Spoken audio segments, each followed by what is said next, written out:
গাছের তলায় বসে আছি, শুধু আমি না, আকাশ আটের সবাই এবং আমাদের রাঁধুনির টিম সবাই এবং ওপরে নিচে যত অফিস আছে সবাই।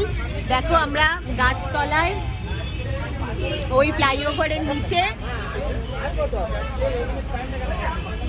আমরা বসে আছি। তার কারণ হচ্ছে লাইফে এরকম মুহূর্ত ভগবান করুন কারণ না আসে। তার কারণ পুরো অফিস নিচেই চলে এসেছে, সব মানুষজন পাগল হয়ে গেছে, আতঙ্কিত হয়ে গেছে।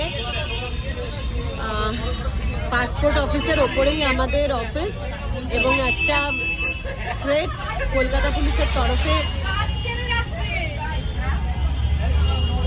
জানানো হয়েছে এবং তার ফলে এই মুহূর্তে আমাদেরকে কলকাতা পুলিশ এবং তার সঙ্গে বম্ব স্কোয়াড সবাই ইভ্যাকুয়েট করে দিয়েছে।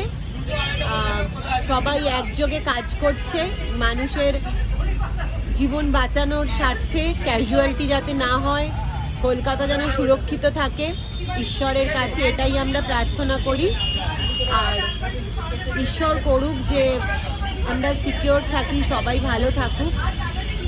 তো জানি না কি হবে বা কি হতে চলেছে, ঈশ্বর আমাদের সহায় থাকবে। মন্দিরে বসে আছি, মন্দিরের সামনে একদম ঠাকুরকে ডাকছি আর কি, যেন কিছু না হয়।